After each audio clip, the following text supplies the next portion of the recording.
Guys নমস্কাৰ। মোৰ আজি মনটো খুবেই বেয়া হৈ আছে কাৰণ মোৰ দেউতা মানে মোৰ পাপাৰ গাটো খুব বেয়া হৈ আছে। কালি ডক্টৰৰ ওচৰলৈ আনিছিলে পাপাক, তাৰপিছতে আহি ডক্টৰক দেখুৱালে কৰিলে, কিন্তু যোৱাগৈ কথা আছিলে ঘৰলৈ, কিন্তু ডক্টৰক দেখুৱাৰ পিছতে ডক্টৰে ক'লে যে এডমিট হ'ব লাগিব, মানে খুবেই বেয়া হৈ আছে, মানে চুগাৰটো অলপ বেছি হৈ আছে আৰু কিবা কিবি পৰীক্ষা কৰোঁতে ধৰা পৰিছে মানে অলপ বেছি হৈ আছে সেইবোৰ। সেইকাৰণে ডক্টৰে ক'লে এডমিট হওক। এতিয়া এডমিট কৰালোঁ, যি ৰিচাৰ্জ কৰোঁতে এডমিট কৰাইছোঁ। এতিয়া ট্ৰিটমেণ্ট চলি আছে, মই দেখুৱাই আছোঁ বাৰু পাপাক।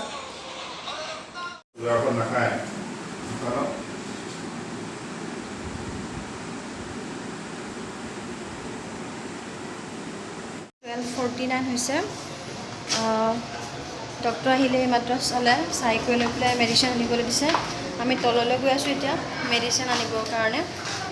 মেডিচিনখিনি আমি জমা দিব লাগিব।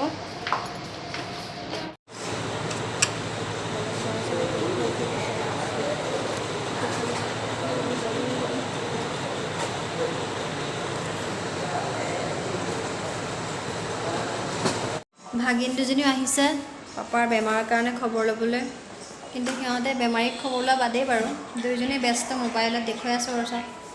সেই দুজনী খুব ব্যস্ত, ক'বই নোৱাৰে। ইহঁতে পেচেণ্ট ৰখিবলৈ আহিছে দেই। চাই দিয়াচোন অকণমান চাই দিয়ে দুয়োজনী। মুখকেইখন উঠাই দেখাই দিয়াচোন। কাকাই আকৌ বেমাৰ ৰখিবলৈ আহিছে। সেয়া বেমাৰী ৰখাবলৈ অহা ছোৱালীজনী মোবাইলত ব্যস্ত হৈ আছে। আছোঁ যেতিয়া খাবটোতো লাগিবই, সেইকাৰণে পাপাৰ কাৰণেও ভাত আনিবলৈ গ'লোঁ। তাৰপিছতে আমিও খাব লাগিব, যিহেতু ভোক লাগিবই, মানে ভাত আনিলোঁ। আনি এতিয়া খাম অকণমান।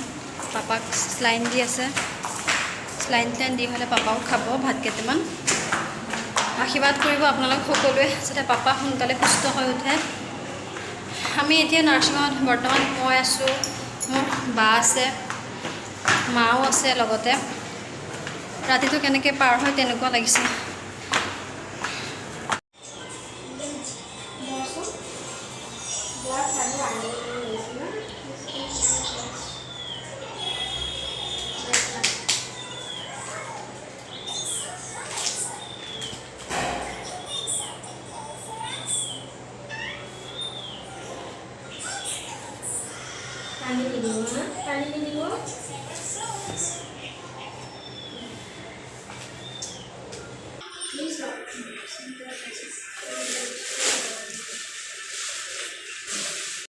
আমাৰ বেমাৰী শুই আছে, স্লাইন দিছে এতিয়া।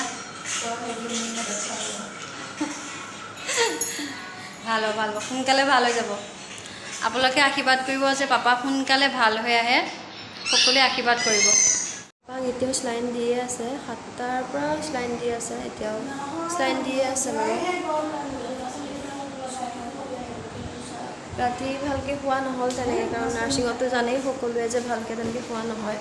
তথাপিও অকণমান শুবলৈ চেষ্টা কৰিলোঁ। মাহঁতেও অকণ শুলে, বাও অকণমান শুলে। আপোনালোক সকলোৱে আশীৰ্বাদ কৰিব যে দেউতা ভালে কুশলে সুস্থ সবল শৰীৰে ঘৰলৈ যায়। সকলোৱে আশীৰ্বাদ কৰিব, কাৰণ আপোনালোকৰ আশীৰ্বাদৰ খুবেই প্ৰয়োজন এতিয়া। ধন্যবাদ।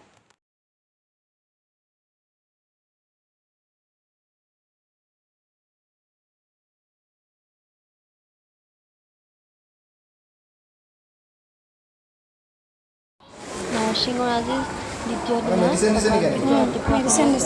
আল্ট্ৰাচাউণ্ড কৰাবলৈ লৈ যোৱা হৈছে, আৰু লগতে এক্সৰেটো কৰাব, আৰু কিবা প্ৰব্লেম আছে নেকি চাব।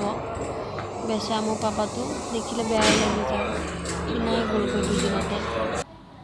পাপাক লৈ 4 দিন থাকিলোঁ নাৰ্ছিঙত, আজি ৰিলিজ দিব। এয়া পাপা সুস্থ সবল শৰীৰে ঘৰলৈ উভতি যাব লৈছে। সকলোৱে আশীৰ্বাদ কৰিব পাপা যে বুঢ়া বয়সলৈকে ভালে কুশলে থাকে। ধন্যবাদ।